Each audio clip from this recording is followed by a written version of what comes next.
Man, I'm really left out. Who knew I'd get a windfall like this, right? A windfall? Something good happened to you? Wait, you haven't noticed yet? Thanks for the $50,000 in appliances. What the heck did you buy to spend $50,000 on appliances? And why are you thanking me? I have no idea what you're talking about. You have that fancy black card, so I thought I'd put it to good use. You know, spend it on someone meaningful like me. How audacious of you. Wait, a black card? Whose card are you talking about? What? You're going to pretend you don't know? The card that was in your wallet. That's not my card, though. My name is Vivian. During high school, I found a part-time job at a company I had always admired. I dedicated myself to that job wholeheartedly.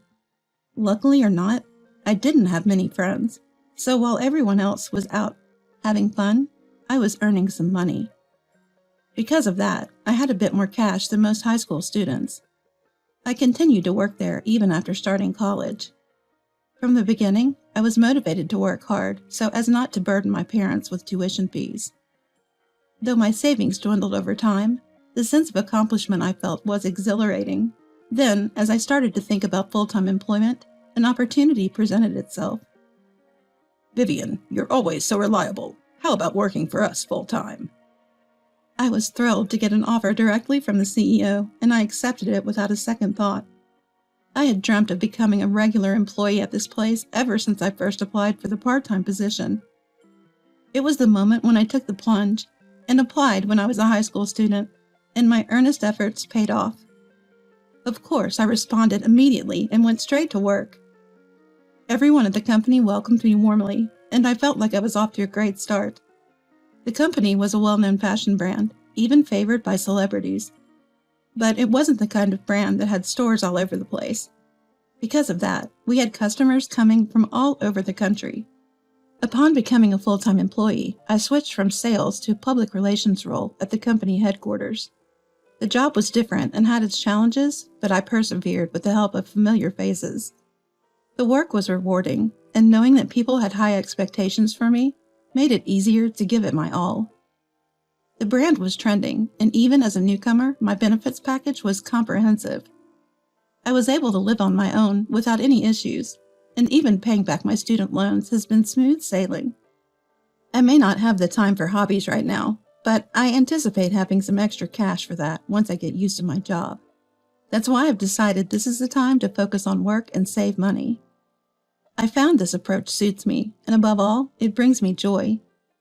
However, not everything has been going smoothly, especially my relationship with my older sister, Meryl. She has been envious and critical of me since we were kids. What's the rush with all this work? Are you trying to make a fool out of me? My sister, 2 years my senior, never worked a part-time job and relied solely on an allowance from our parents. Unlike me, she had to budget carefully to make her allowance last. I don't want to burden Mom and Dad with college expenses. That's why I'm working. Plus, it's my dream brand. I wanted to take a chance. I'm not making fun of anyone. You're so proud of yourself. Stop showing off by buying all these things. Buy something for me too while you're at it. I'm not buying much, I told you. I'm saving for college.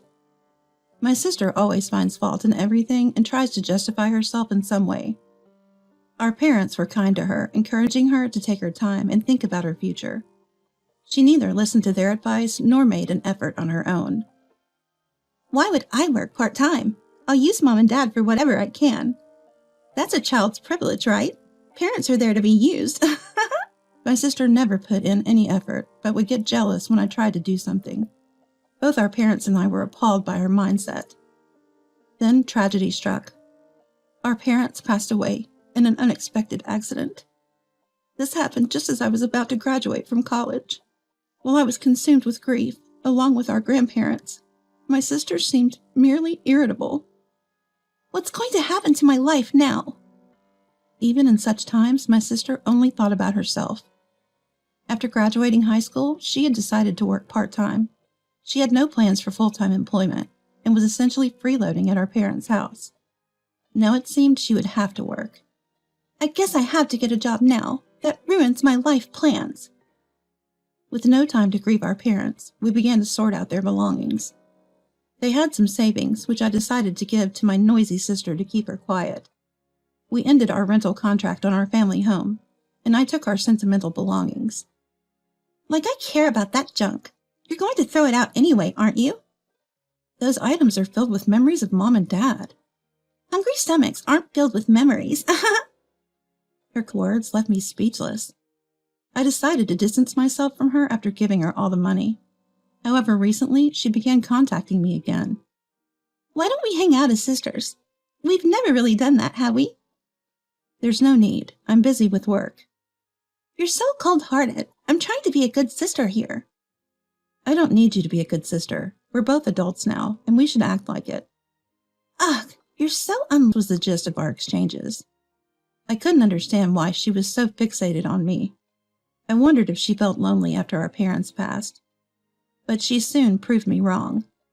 Open the door now. I know you're off today. Eventually, she showed up at my door uninvited. Hey, what are you doing here? Just because I'm off doesn't mean you can just show up. I cleared my schedule for this, so you better appreciate it. My sister walked into the living room with an audacious and arrogant demeanor, plunking herself down and refusing to move. What's with the big bag? Going on a trip? I'm staying here for 2 nights, starting today. Make sure you prepare the meals, okay? What? You just show up and plan to stay? What's the deal? I just told you. Let's spend some quality sister time together. What's not to like? I'm trying to bond with you here. She then immediately urged me to prepare lunch and started laughing loudly while watching TV. No matter how much I told her to leave, she wouldn't, so I had no choice but to put up with her. She complained no matter what I cooked. Can't you serve me something more spectacular? A sandwich for someone as magnificent as me? If you have complaints, you don't have to eat. Reluctantly, my sister picked at the food, mumbling under her breath. Why is she even doing this?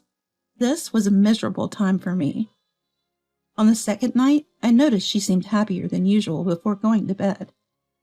What's up? You've been grinning. It's kind of creepy. You'll see. You'll thank me later. What are you planning? This is scary. The next morning, still in high spirits, she left my house. Then the day after, she called me. You got a promotion and started making more money, so you have a black card now, right? Thanks to you, I could use some sister privileges. What? What black card are you talking about? Turns out I got some unexpected income. Lucky me.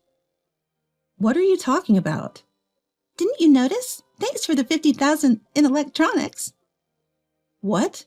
How do you even spend that much on electronics? I have no idea what you're talking about. Because you have a black card, I thought I'd use it. Who better to use it than your wonderful sister? Whose card are you talking about? Don't pretend you don't know. I took it from your wallet. That's not my card. What are you talking about? It was in your wallet, so it's yours. It's not mine. Did you touch a black high-end brand wallet? My sister told me she had rummaged through my stuff while I was showering and took a black card from a high-end wallet. But that's not my card or my wallet. Turns out, I was holding on to some items for the CEO from a client meeting the day before. We both forgot to exchange belongings and decided to do it the next time we saw each other. Sis, that's the CEO's card. You seriously spent $50,000? So, stop lying. Do you think I could even have a black card? What are you going to do? You've stolen it and deceived the credit card company too. Huh? You're the one who deceived me. I never claimed it was mine. You're the one who lied and used it. Do you even know the repercussions? My sister finally seemed to understand the gravity of the situation and started panicking. Make it look like you spent it. This is your fault for belittling me. I never belittled you. You created this mess. You always play by your rules and hardly work. Shut up. This is your fault. All the $50,000 worth of electronics are mine, and I'm not sharing. That's not even the point here. You're just jealous, aren't you? Never knew spending $50,000 could be this thrilling. Just handle it with the CEO, will you? With no resolution in sight, I had to explain everything to the CEO. I was ready for the worst, getting fired or demoted. But the CEO's reaction was unexpected. After listening to the story, the CEO seemed a little surprised at first, but remained calm. I'll handle it directly with your sister. Can you just stand back for a bit?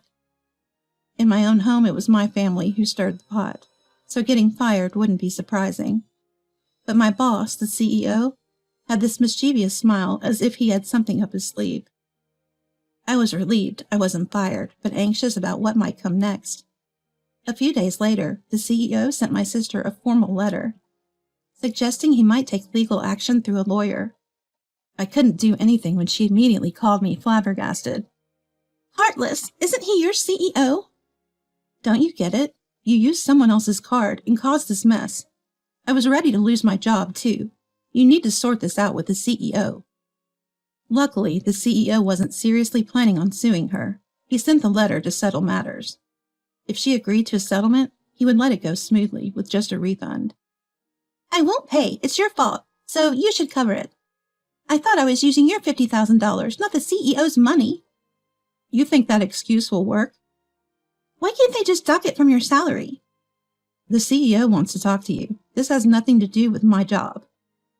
My sister, who seemed not to fully grasp her situation, kept trying to pin the blame on me. As the CEO's deadline approached, she became increasingly anxious. Despite her constant complaints, she seemed to realize there was no way out. She told distant relatives and friends about the situation, gathering the money to refund the CEO, much to my surprise. I was surprised that she managed to do it in about a week. The CEO accepted this as her paying back money she had borrowed, and didn't intend to escalate the matter. But after my sister openly discussed her situation, she started receiving cold glares from everyone around her. She hadn't saved a penny, squandered our parents' inheritance, and didn't have a stable job. Showing up to borrow money after racking up credit card debt only made her look worse. It seemed like she started contacting me regularly because her inheritance was running out and she needed a new host to mooch off of. She had been borrowing money from everyone, but still refused to work, and was now looking to borrow even more. You expect me to work?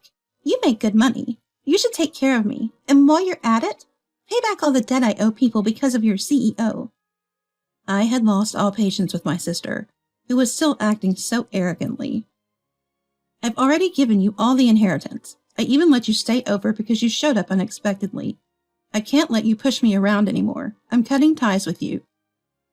I firmly said that and decided to block all communication from her. I moved and started a new life, committed to moving on. As for what happened to my sister, she continued her reckless behavior, leading to a miserable life.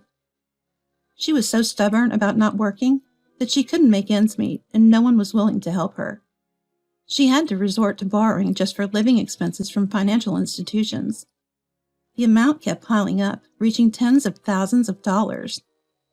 Relatives and friends started demanding repayment, making her life incredibly tough. She couldn't even get job interviews due to her lack of employment history, and when she did, she was hardly ever hired because of her attitude. She's barely making ends meet through part-time work. As for me, thanks to my CEO's understanding, I've been able to continue my work without repercussions. I was the one who gave her access to the money, and I'm sorry for putting a strain on your family relationship, Vivian. I've always appreciated your hard work, and I wanted to handle this as smoothly as possible. Thanks to my CEO's sentiments, my life has continued on much the same. Though I hope never to face such a situation again, it was an event that made me think my life could have ended.